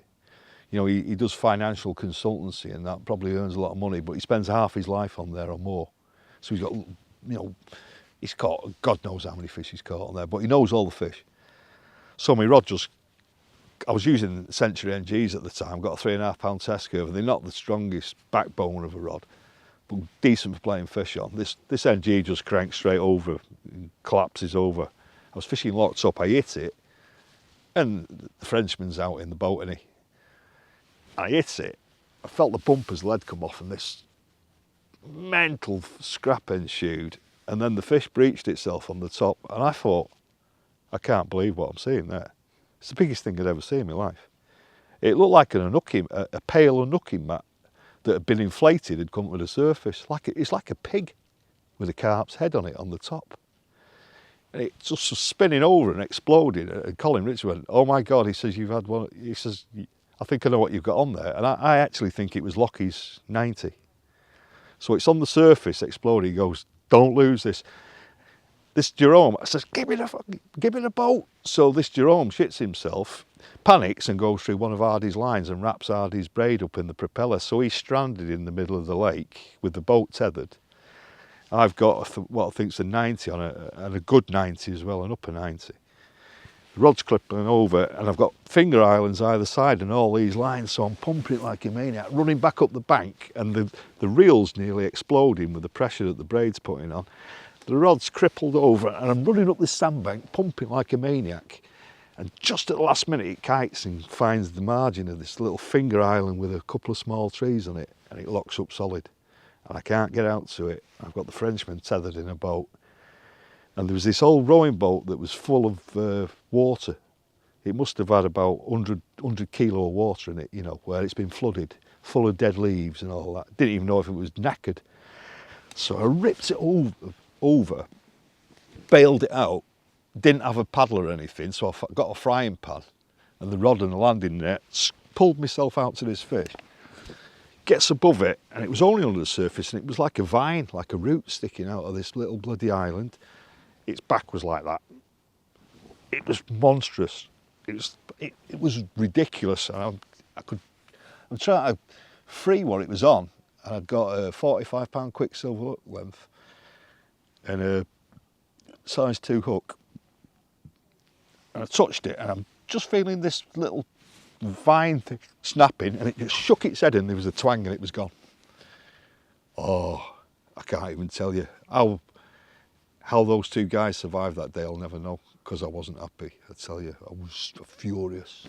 We had a blazing row. I went mental, and that was a disaster. You know, because you might go your whole life or 10 lifetimes and never get a 90-pounder, and I think for sure that was that fish. You know, so yeah, I wasn't happy with that, and it still gets on my tits whenever I recall it. I'm back there remembering it, you know, and it's like, ugh. But Hardy's one of my lifelong best friends, so I couldn't be too harsh on him, you know, and yeah, it's just one of them things, isn't it? So, hindsight of life. I don't know, there's the fishing side and there's the life side, isn't there? Two very different things, I suppose. I think with the life side, there's not a lot I'd change really, if I could go back and change things. I've enjoyed my life, I've had a good life. So retrospectively as if it's over, but it really isn't. No, I sort of enjoyed what I've done. I've always been about building sort of a memory bank really, you know, nice memories rather than the financial side of it. But if I could advise my younger self, I suppose I'd advise myself to buy lots and lots of stocks and shares in Apple, and then wouldn't have to work at all then, would I? And I could build even more memories, and that plane's really But if I had to advise myself, you know, a younger me, it probably would be financially. I'd say invest in Apple heavily with every little penny you can get, and then you'd have less time for work and more time for building memories. But to me, you know, time is more precious than money. But if you had more money, you'd have more time for leisure. So yeah, I wouldn't change an awful lot really. I'd be a lot richer. On the fishing side, you know, I think we've learned a lot in the last few years. I think the biggest thing that I've learned that we didn't know then was about winter fishing and where the fish spend their time, which is way off the bottom. Most of the time they're nowhere near the bottom, and zigs have really turned that round in recent years. And I think of all those winters I've spent completely blanking, just accepting the fact that we don't get bites in winter. Had I used zigs then, you know, maybe some of those winters would have been more successful. No more fun, but they were good fun, but more successful fish on the bank. So yeah, I think I'd give myself a little tip about zigs. Well, that's the end of another show, and indeed the end of another year. 2021 is a bit of a funny one, wasn't it? I was quite glad to see the back of it, to be honest with you. Let's hope 2022 is a little bit better, eh? Before I go, there's a couple of things I'd like to say. One, the usual, massive thank you to everyone who supported the show throughout the year, whether it's been a small contribution or a super generous one. I can't thank you all enough. Without you guys, I wouldn't be still able to put out this content. And a massive thanks for all the great feedback as well. Obviously it's been overwhelming at times, to be honest with you. It's been amazing. Yeah, I've had some some truly heartwarming messages from people who have got the buzz back after watching the show and are now out doing loads of fishing and feeling the benefits of it for their mental health. So yeah, amazing stuff. The other thing I wanted to mention, obviously I've avoided the C and the V word on the show throughout the year. But one thing I've not seen is people talking about your immune system. Obviously your immune system is everything when it comes to fighting viruses and whatever. But there's no one promoting how to look after your immune system and how to make it stronger. So yeah, a couple of little tips for you. Vitamin C, vitamin D and zinc. If you take them daily on a regular basis, then you're going to be a lot stronger. Your immune system's going to be a lot stronger, should I say. And the other obvious one is, you know, drink lots of water. Your body can't do what it needs to do to stay healthy if you're not drinking enough water. Recently when I've been out on the bank, actually I've been drinking warm water instead of tea, or one warm water every other cup of tea or coffee, you know, just to stay hydrated. And warm water goes down a lot easier than cold water. So yeah, look after your immune systems and make sure you look after your mental health. Merry Christmas to everyone, Happy New Year. I'll bring out the next show at the end of January, so it's probably going to be a 5-week gap now before the next one. So it'll be the last Sunday of the month in January. Right, I'm going to take care of my mental health and go and get in the Christmas spirit. Thanks again, see you next year.